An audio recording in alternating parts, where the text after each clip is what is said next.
हाय viewers, week एस्ट्रोविजन में आपका स्वागत है। आज हम 12 भाव की श्रृंखला में पहले से लेकर 12वें भाव को एक एक करके पढ़ेंगे।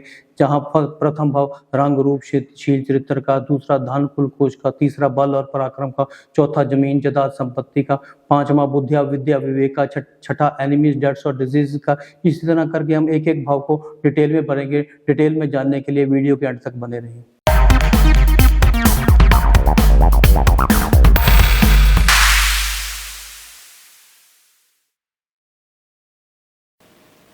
प्रथम भाव, ज्योतिष में प्रथम भाव को लगन भाव के नाम से जाना जाता है। यह कुंडली का सबसे महत्वपूर्ण भाव है क्योंकि ये स्वयं का प्रतिनिधित्व करता है। ये भाव व्यक्तित्व, शारीरिक बनावट और सामान्य स्वास्थ्य के बारे में देखा जा सकता है। ये उस राशि को के बारे में बताता है जो राशि पूर्व में उदित हो रही थी, जिस समय आपका जन्म हुआ। समग्र व्यक्तित्व और प्रसिद्धि का आंकलन भी इसी भाव से किया जा सकता है। ये एकमात्र ऐसा भाव है जो केंद्र और त्रिकोण का हिस्सा है।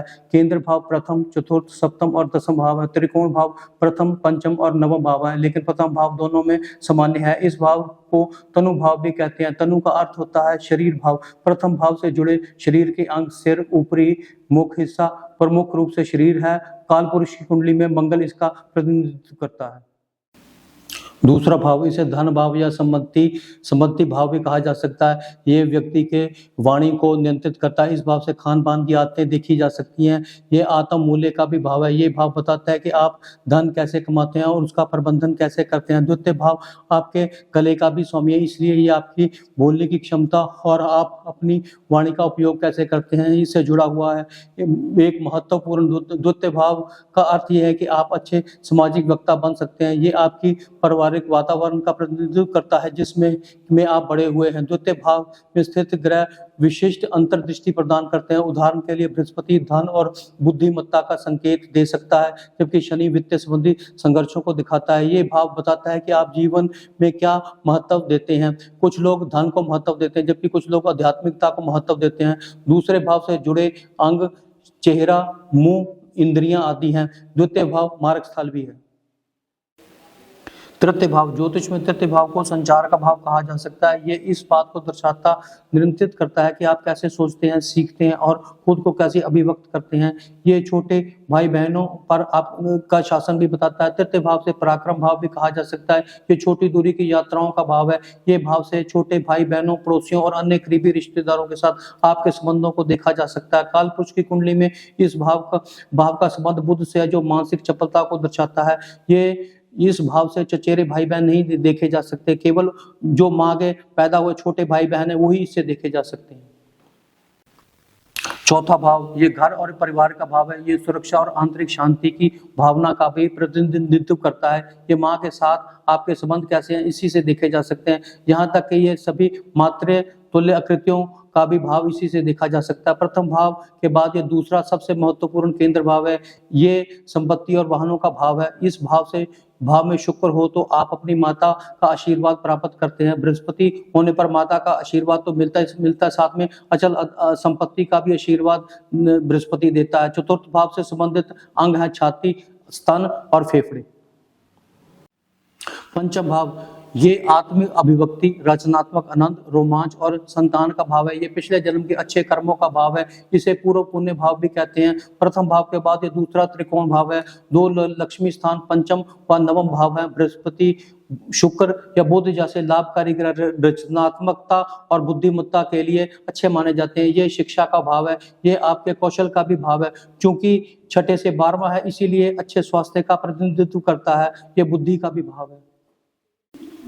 छठा भाव, ये एक दुष्टाना या बुरा भाव है। ये आपकी दिनचर्या का प्रतिनिधित्व करता है। ये रोग, शत्रु, ऋण के संबंधित भाव है। इस भाव से नौकरी या व्यवसाय को भी देखा जा सकता है। ये आपके नौकरों का भाव है। आपके मामा के रिश्तेदारों के संबंध भी इसी भाव से देखे जा सकते हैं। मुकदमाबाजी और तलाक भी इसी छठे भाव से देखा जा सकता है। ये पालतू जानवरों और छोटे मवेशियों का भी स्वामी है। सातवां भाव, ये साझेदारी और विवाह का भाव है। ये आपकी पत्नी के स्वभाव के बारे में सब कुछ बताता है। इसको कलत्तर भाव भी कहा जा सकता है। ये वैवाहिक जीवन के बारे में सब कुछ बताता है। ये आपकी शादी कब और कैसी होगी इसी भाव से देखा जा सकता है। जननांगों को भी इसी भाव से देखा जा सकता है। साझेदारी में लाभ या हानि इसी भाव से देखी जा सकती है। जिस प्रकार छठा भाव नौकरी का भाव है, उसी प्रकार सातवां भाव स्वरोजगार का भाव है। ज्योतिषी डॉक्टर और वकील जो स्वरोजगार करते हैं इसी श्रेणी में आते हैं। ये आपकी सार्वजनिक छवि से संबंधित है। 7वें भाव से जुड़े शरीर के 8वां भाव ये दुष्टाना या अशुभ भाव है। ये जीवन में उथल-पुथल ला सकता है।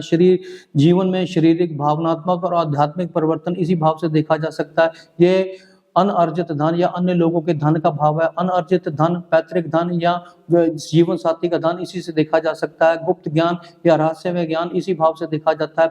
इसे सबसे अंधकारमय भाव माना जाना चाहिए क्योंकि मृत्यु और बीमारी का कारक है। शनि इस घर का कारक ग्रह है। इस भाव में स्थित होने पर शनि दूसरे भाव को देखता है और बड़ा व्यय कराता है। अगर बुध या बृहस्पति जैसे अच्छे ग्रह स्थित हो तो वित्तीय स्थिरता प्रदान करेंगे। 8वें भाव से जुड़े शरीर के अंग हैं टांगे। यदि बुरे प्रभाव या युक्त हो तो और बुरी स्थिति में हो तो टांगों पर चोट या दर्द भी हो सकता है। नवम भाव को भाग्य भाव भी कहा जा सकता है। ये उच्च शिक्षा, दर्शन, लंबी दूरी की यात्रा, आध्यात्मिकता और कानून का प्रतिनिधित्व करता है। ये सबसे प्रबल त्रिकोण भाव है। ये पितृ भाव है। 5वां भाव ज्ञान का भाव है, लेकिन 9वां भाव उच्च शिक्षा का भाव है क्योंकि ये वे ज्ञान है जो हमें अपने गुरुजनों से प्राप्त होता है। इसका अर्थ यह है कि 6ठे भाव का स्वामी यदि 9वें भाव में चला जाए तो ये शत्रुओं से हमें जीवन के अच्छे पाठ सिखाएंगे जिनकी हमें अपने गुरुओं से उपेक्षा की थी। ये वे ज्ञान नहीं है जो हमें स्कूलों कॉलेजों में मिलता है, बल्कि ये वो ज्ञान है जो प्रकृति हमें सिखाती है। 10वां भाव, ज्योतिष में 10वां भाव को कर्म भाव भी कहा जा सकता है। इस भाव से आपके कैरियर, सामाजिक स्थिति, प्रतिष्ठा, सार्वजनिक छवि का आंकलन किया जा सकता है। 10वां भाव आपकी सांसारिक उपलब्धियों का भी प्रतीक है। 10वां भाव आपके जीवन में अधिकार प्राप्त व्यक्तियों जैसे पिता या बॉस से भी संबंधित है। 11वां भाव इसे आय भाव या लाभ भाव भी कहते हैं। ये इच्छाओं और आशाओं का घर है। ये सार्वजनिक नेटवर्क और दोस्तों को भी इसी भाव से देखा जा सकता है। आने वाले लाभ को इसी भाव से देखा जा सकता है। ये 10वें भाव से दूसरे स्थान पर होने के लिए इसे पेशे से होने वाली आय है। 11वें भाव से चौथा भाव दूसरा भाव है जो कि लाभ से होने वाली खुशी है। दूसरा भाव आपका संचित धन है। तीसरा भाव छोटे भाइयों का घर है, लेकिन 11वां भाव आपके बड़े भाई का भाव है। 12वां भाव हानि और अध्यात्म का भाव है। इसे व्यय का भाव भी कहा जा सकता है। अंतिम भाव होने के कारण ये जीवन में मोक्ष को भी संबंधित है। ये मुक्ति, एकांत और विदेश यात्रा का भाव है। 12वें भाव से जुड़े शरीर के अंग है पैर, टखना और बाई आंख। अंत में 12 भाव पूरे होने के बाद मैं कहना चाहता हूं कि अगर आपको मेरा वीडियो पसंद आया हो तो कृपया मेरे चैनल को सब्सक्राइब करें और बेल आइकन का बटन दबाना ना भूलें ताकि आपको चैनल के सभी नोटिफिकेशन मिलते रहें। वीडियो को शेयर करें, लाइक करें, कमेंट करें ताकि हम भविष्य में आपके लिए अच्छे से अच्छे वीडियो ला सकें। Thank you.